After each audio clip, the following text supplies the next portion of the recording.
y'all doing? It's Jade. And Liz. How are you? We back and we better. And Listen. the next segment. If you've been tuning into this playlist so far, shout out to you. We're starting out with episode 28 today. 29 was filler, episode, we don't really care for that. 30, 31, and 32. Let's get into it. Nisha, you want to start this one off? Sure. We just ended the past episode with a huge dumping, okay? Austin's gone, Andrina's gone, Jaden's gone, Grayson's gone, TJ is gone. Drama, it is chaos, it is sadness, okay? Iris is crying because TJ just got dumped. They had a decent connection, so she's like, why am I even here? Everyone else is kind of like, why is she still here? Why is she still Is she gonna be here? able to move on? Like, the guys were actually saying, dang, is she gonna be able to make another connection in 2 days? If I was her, I would just go. I would just leave. As we've seen over the last 4 weeks, none of you have left when your partner has gone. So why would she when the money is still on the line? Right. They're saying one thing, but they're acting another way. And Pepe is still there, let's be real. And you know he got a tie. He got a tie, And she fits it. And Pepe has his eyes on her. Because we literally heard Pepe say verbatim, let's just have fun in here. I want to say I was still surprised, petrified even, that Taylor was saved. Because I thought for sure he was a goner.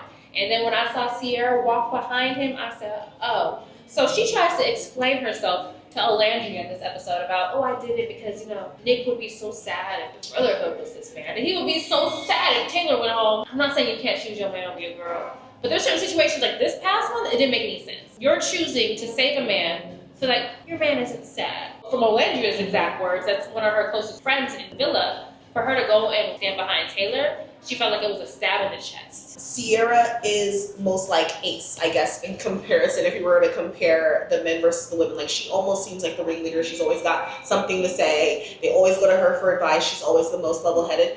She has been autonomous and made her own decisions and had her own mind this whole time. I do not believe she stood behind him for anybody but her, because I think she thought he deserved to be there, and he had a connection. I think she wanted to send the others home, and I think she would have stood behind whoever she did not want to go home. I'm going to challenge that. Something that was brought up to my attention that I didn't really think about was, did Sierra stand behind Taylor because she wanted, in a sense, to hurt Olandria? I know it sounds wild. But oh my God. She's feeling some type of way. Petty. Because of Olandria's and Nick's kiss, because that's what Iris put in her ear, right? Right. So she's feeling uncomfortable with that. Do you think maybe that's something that she could secretly be tussling with? Thinking about how many times, every single challenge, this man is choosing Olandria. Maybe she's peeping the signs, because, women have women's intuition. Right. So if every time I'm going into a challenge with my man and he's choosing this girl, my eyes are going to be, looking out for her. Maybe this was like a subtle, like, I don't have your back type of deal. Right. Like, I have the power now. You never know what y'all think. Put it in the comments. I want to know y'all's thoughts on that. Honestly, though, I don't trust none of them because I don't call nobody my best friend after 1 month, after 2 weeks, after a couple days. And they were saying they were sisters, besties, sister wives, polygamists, all that after like 3 days in Fiji. So I knew that none of them were to be trusted anyway. Damn. Let's be real. Because they already showed me they cuckoo for Cocoa Puffs. I had my best friend of 10 years. Okay, maybe it wasn't 10 years. She said it's been a decade, y'all. I had my best friend, god dang it. I think it's possible to make friend connections somewhat quick because we met earlier this year. We did. It's a vibe. I love her. It's a vibe. But it's not always the case. Each case is different. And I have friends like my girl Alicia. I've known her since 2014. It's been literally 11 years. But this is a very toxic way to make friends, I think. Kissing each other's man, like, yes. It's a really weird way to make a friendship, And when does it stop? It's like, okay, show's over. So, like, 24 hours after they're out of the villa, they're going to pretend like they never just kissed and made out with the same man. I wanted to move on to Shelly really quick. I finally understand, I think, what America sees with Shelly. Okay. She's so sweet. She doesn't really say her honest feelings. She does kind of tiptoe around everything. And I'm like, Shelly, you're one of the older ones there. She's 27. Ace is 22. What? Don't forget that part. Shelly is one of the older ones on the show. She's 5 years older than Ace? Yes, Ace is a baby, you guys. Ace has been through a lot. He said he's been through a lot, so he's more mature. Kind of mature. Right. Damn, I didn't realize that He's Ace so was mature. down. Yes. And frankly, I usually don't date down on men. I usually date way up. She's the older one, and she's struggling with the communication, which, mind you, it doesn't come with age. It comes with practice and just knowing how to communicate with other people. Yeah. But she always tiptoes around her feelings and hides her feelings, and she does not know what she wants. Like, when Ace was ready to lock in baby, why weren't you? I think she enjoyed feeling like Chris wanted her. Yeah, the ego. It's boost. the ego. And when he stopped, she was like, no, continue, come back. Yes. Because I'm open. So both of you continue. I think that's what it was. And she never takes accountability. She never, ever wrong. She never said sorry either. I don't think she ever said sorry. No. But what she did do for Ace this episode was making breakfast. She said he has a lot on his mind since last night, so I'm making breakfast. I mean, that's one way to apologize, I guess. Sort of. Is it? I don't know. Because Ace did say, too, in the last episode that he would choose Shelly 1,000,000 times over. That's so And weird. that was I'm like, all right, cool. Right. So y'all get together. Right. I want to invite to the wedding because I've been Team Shelly and Ace and Shelly since episode 1. Should I do the wedding commentary? So where's my invite? My Shayla. I don't know if y'all noticed, but there is a scene at night. Him and Iris, they're in separate beds, but they're looking at each other like this. You want to come over here? Or you want to come over here? They're just You want to come over here? Or you want to come over here? like, why y'all? They're not saying a word. And I like that Brian is not scared of Amaya's passion. He decided in this episode that he was really going to try to start talking to Amaya for real. Yes. After sticking up for her. He was Yes. the only one that stuck up for her. When Right. everybody else was like, yeah, you're too passionate, you're doing too much. Brian was like, this is our culture. This is just how we love. Yes. I loved that. understood. I was like, somebody finally that meets her where she's at. Absolutely. So I was excited to see where that went. Yes, and I was excited that Amaya apologized to Zach because that was a really big thing. Because Zach had her bent, he had her effed up, but she went out of her way to say, you know what? No matter how I felt, I never should have spoke to you like that. I'm so sorry. A woman. And the crash out challenge. I just want to say we all know Huda was all right. There's one more thing that happened at the end of this episode. What happened? Amaya and Brian chat barely in the speakeasy. She had her moo on. Oh my God! Yes. How could I forget? How could you? How could I forget? She pulled a Huda and Chris. Everybody who goes to the speakeasy. That's where you go to. They all want to straddle in the speakeasy, and they just want to. Mm-hmm. Always in the speakeasy. So Amaya and Brian had a moment, but at the same time, they're like really intimate, really touchy. And I'm like, she do be moving fast with everybody. And I'm starting to get just a little worried that Brian just wants some cookies and not some love. He wants to milk her cow, and I'm worried. That leads us into episode 30. 30.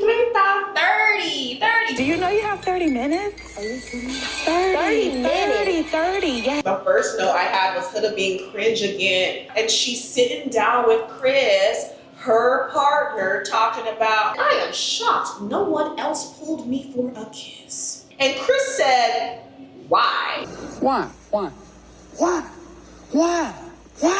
are you shocked? No one has shown any interest. Everybody's cute. Isn't she so pretty that she should just have a kiss? I think we're both wondering if that's why she didn't want to kiss Chris in public anymore. And we know that happened later on, but just because it all coincides. But it's like, how come you want kisses from other people, but you don't want a kiss from your partner? They see me crash out so many times, they scared. And what's the purpose of bringing that up to Chris? Why would you tell Chris the guy who likes you and is showing you attention? What reaction was she expecting? I'll give her one credit, because the one thing that she did with Chris was Chris knew she had a daughter from the jump. Yeah. What I thought was cute was Chris trying to tell her dad jokes. And she knew the answer to almost every single one. How many tickles does it take to tickle an octopus? And she was like, 10 tickles. 10 tickles. The B one and the wasabi was funny though. The wasabi. Wasabi. And she barely laughed. I'm like, girl, if you don't fake a laugh for Chris, Right, he's 6'8". She just be fumbling the bag at every point. I just be saying like, shut up. If she could just sit there mute, she'd be great. I'd love her to death. Tay went and did a picnic for Clark, which she always wanted, and Olandria had to sit there and watch the whole thing. And it was adorable, but I'm like, golly, did he ever do anything like that for Olandria? It just sucks because she has to watch it all. It's all in her face. It's all in her face every day, so big, so loud, so bold. Everything that he refused to do for her. Yeah, I hate that Olandria has to see it and realize, wow, he really never did any of this for me, and he could have. He just didn't want to, and he also didn't have enough respect for me to tell me that.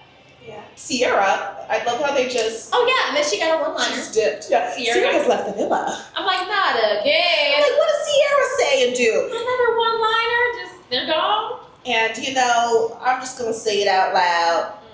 Sierra's good with me. Sierra has since put out an apology video and everything, right? Her friend is getting death threats. I'm like, who are you sitting around waiting to send out death threats? Things that were not offensive or as offensive have gotten to be more offensive. My friend Omni was just saying the other day, she was like, yeah, they used that word in a Chingy song and it was normal. Like, the times have changed. Given a few years ago, whenever it was that Sierra used it, she didn't know. That's creepy. Who found it? Who sifted through all her life for the past couple years and finally said, oh my God, I got it. Y'all are wild. I don't have enough time. You must be unemployed. I think Nic asked Olandria how she felt about Clark and Taylor being the 10th place couple according to America. And she said, it felt great. Oh, you thought I was going to give a PR answer? I loved it. Nah. I loved it too. And one thing that I wrote too, I love Nic. I always have since day one, since the first episode. But he is by far been my favorite boy on the villa since day one, even more so than Ace. I would say Ace is still my favorite, but Nic, he's a real. He should have won MVP, like if there was a thing. I was just gonna say, I love that Amaya was in high demand this time because it completely flipped for how it's been for her. She was in high demand and she had to choose between the three. Right. And I think she made a good choice because she just straight up went with her gut. I wrote a little quote for the people. I said, go with your gut. Put your head down if you have to, just to avoid their face, their feelings, and their emotions, but go with your gut no matter what. And then I love how Nic still gets a little nervous talking to Olandria. Oh yeah. I might be weird, but I just want to see if that could be a thing. I'm so sorry. I know it's late in the game. Now it's time for America to vote for their favorite couple. I personally voted for Ace and Shelly. And when I voted, I wasn't even caught up. So episode 31. I put the most random notes down. Okay, I loved Olandria's dress. That was the first thing. I had to say it. That long brown dress, it looked so good on her with the cutout right here. It was so good on her. And then when they said her earrings looked like her loops. Oh yeah. In the commentary, I was obsessed. And then I did say though, I'm confused about how just hours before it was inappropriate for her to be with Nic, and now all of a sudden Sierra's gone, and now it's so appropriate and everything's good and flowers and fine. I just can't stand on the double standards. It's like Huda was the villain 2 days ago for the same thing, blah blah blah. That annoyed me, but whatever. I give them a pass because I like NicOlandria. So I'm wondering though, when they get out, who would he potentially talk to? Sierra or Olandria? You know, that's what I was wondering though. But I was like, hey, they're literally gonna be leaving this villa in less than a week. Who would he pursue? Now that it's all up to him, it's the real world. I don't know. Juicy, let's keep it. Did you see that part with Nic and Olandria in the bed? When he talked to Ace about it, it was just like, my chest was on fire. And she didn't stop. like, wait a minute, Stop if she didn't stop. He was like, yeah, Nic was on fire for her. The very next morning, they were awoken. And they had to take care of some fake babies for the day. Some of them had twins. I think Iris and Pepe had twins, and some of them Shelly and Ace, which I thought was hilarious. No color to their twins either. Hilarious. To Pepe and Iris, they had the two little whitest babies ever. Like he has no Latin in him or nothing. 2 little white babies. And then Shelly and Ace got the 2 little twins. And you see Ace walking out with 2 strollers. I said, not Ace being a whole dad. Ace is ready. I think Ace is ready to be a dad. Now, why could I see it? I can see it. The commentary for both of them, like together, was crazy. I could see it, and I was like, Ace loves Shelly. He loves Shelly. He want to have a baby. He was like in number 3 right here. She was like, not yet. He's like, yes. This yoga session that Chris and Huda are putting on. Chris says, does anybody have anything to say? Everyone goes around. He skips Huda and just goes straight into the exercise. As much as I feel like Chris is usually in the right, I feel like he decided to ignore her and just continue to do what he was doing. He was over it. He's like, shut up. I feel like he acts out a little bit when he's annoying. Being petty and then not taking accountability for the petty, because I'd rather you do it than say, I absolutely did that to be petty and I'm so sorry. One thing too that was so random, I'm so tired of Pepe saying cute. This is everybody's cute. Like never gorgeous, never like stunning, jaw-dropping, knockout, beautiful. It's like so cute. You're so cute. Yeah, that's cringe. I hate it. It's cringe. It's like, oh, it's so cute. I don't know what y'all saw of that man. I think he's so fine, but I can't stand the cute. And I'm not his type. The girls all got catered a brunch, so the guys had to like watch all the babies, and the guys got bored. Yeah, so they all decided to do a relay race with their fake children running around in the strollers, ripping off shirts off the heads and giving us a game.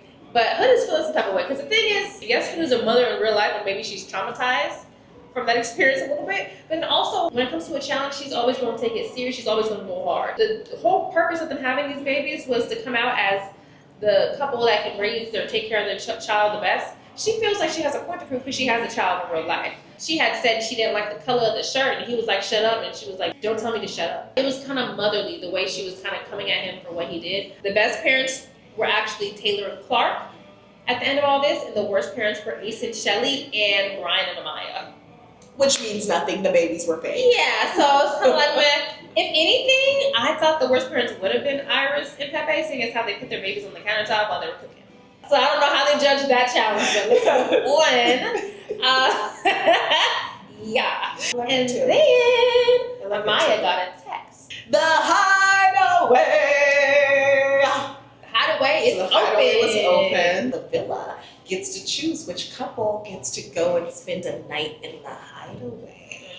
And my thing was like, what are the expectations exactly of the Hideaway? Because honestly, all this is too quick. I don't give it up in no 3.5, 4 weeks. They all had their own little song. That was the girl song. The guys had a song too. You remember what it was? No, what was the guy? Oh shit, it's time to play. Brian and Amaya in the Hideaway. Oh shit, it's time to play. Brian and Amaya in the Hideaway. Oh, like, privacy is supposed to be the catch here, right? It's supposed to be the hook. Yeah.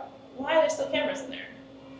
Why are we still seeing what's going on in the Hideaway? Are you ready for episode 32? Because that's how we start. Let's get into it. My first line was, they didn't waste no time in the Hideaway. There was no time wasting time. We saw toes curling. Insert toe curl.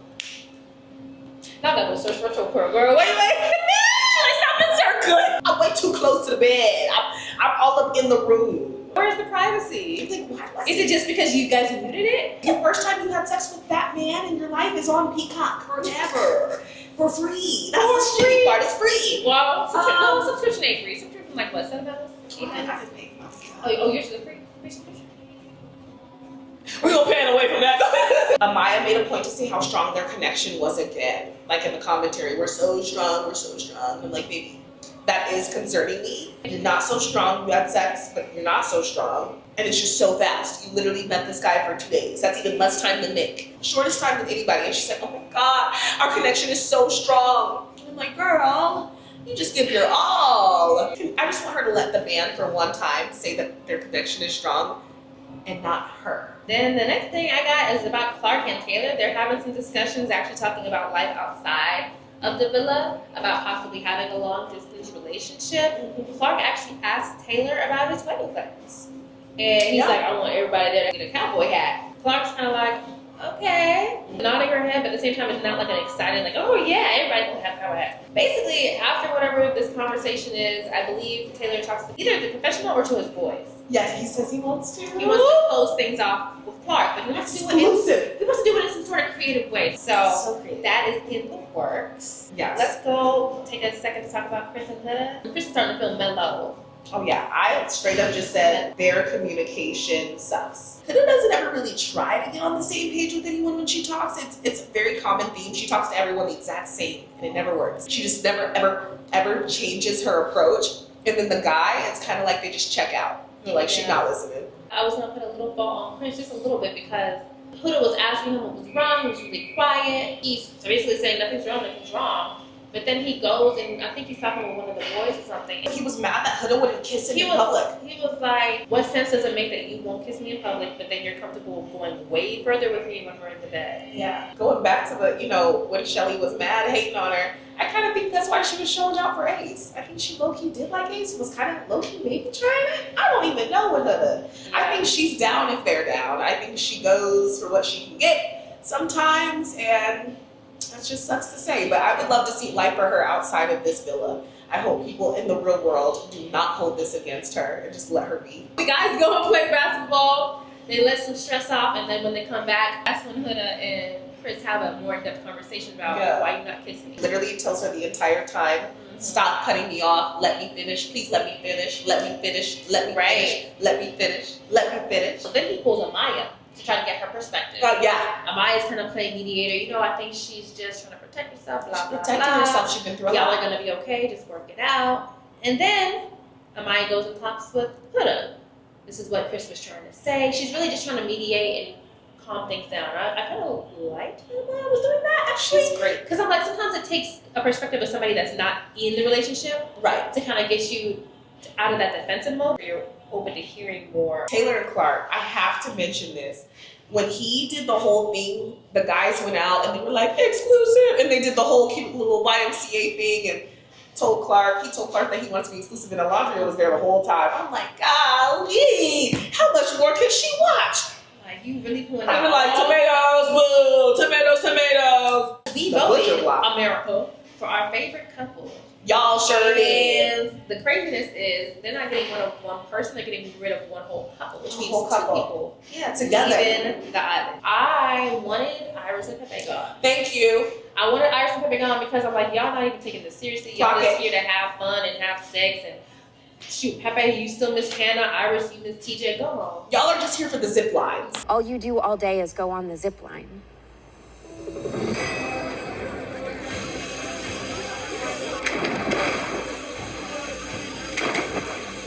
I've been wanting Iris to go home since she came. I've been wanting Iris to go home since the Dominatrix episode. Oh, Lord. He Unfortunately- said, walk in here and walk back out. I want her to walk Take in and that turn picture. around. I can't stand to listen to the woman talk. I'm so sorry. It's like watching grass grow. It's like watching paint dry. And then when it came to the final two couples up, I was starting to get a little... It was Nic and Olandria. Because they're one. Hashtag Nic and Olandria. And then it was Tay and Clark. And I was like, ooh, we about to lose. Either way, And we knew at that point. Either way, the Brotherhood's gonna be over because it's either gonna be Taylor leaving or Nick leaving. So the Brotherhood's gonna be done. It's like at this point, everyone packed back. Like the show is over basically. But you know dang well, when we saw all four of them standing up there, you knew who it was. I did. Because America never forgave Tay. America was mad. America's been mad. I knew America was not going to forgive him when they kept putting him last in that See? challenge. When they said, worst boyfriend, worst man, worst partner, worst cook, worst husband, worst lover, worst friend. It was like, Jesus. I thought. See, here's the thing. Right after he came and was like, I picked Clark. I picked Clark. That episode where he was going off. I picked And Clark. I felt like he was being rude. Yes, I did say I wanted him to go home. Outside of the rudeness, he has been pulling out stops for Clark, showing that he's interested in her, and their relationship has been blooming. So I like seeing that because it is Love Island, right? So it's like it makes you hopeful. I was worried though because I really didn't want Olandria to go home. I wanted But people I to thought- explore each other.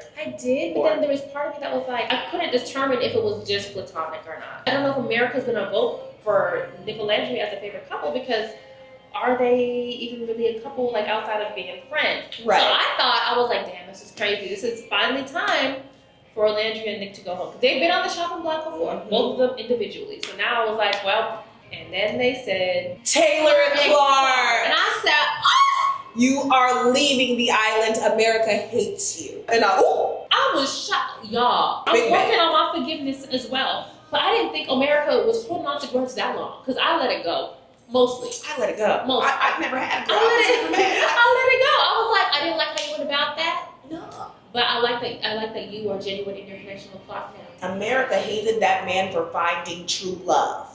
And I'll No. never forgive you, America. No, America hated that man for treating Olandria crazy. And because Clark had that super villain smirk every chance she got, they were like, oh, we need to get them out of there. Get the antagonist out of here. Why did we punish Clark with her wonderful hair? Clark, please tell me, is it a silk press? Once again, are they K-tips, silk press, microleads, half wig, deep part? I don't know. Message me to the side about that. Listen, I'm telling y'all, the reason, I don't know if y'all thought about that, but the reason that y'all are treating Clark this way is not because of anything other than that smirk. Because that smirk implies mischievousness. It implies being petty. Would you have rather her bust out and be like, oh, yes, because that's what she wanted to do. I think the smirk was worse. She Because was think, fine. just think about it. Think about it. Let's act it out.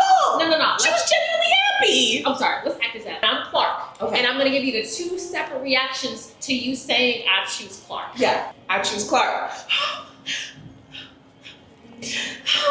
I choose Clark.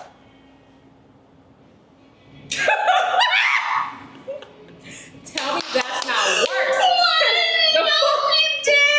Please don't hate Tay in the real world. We don't know him yet. He's young.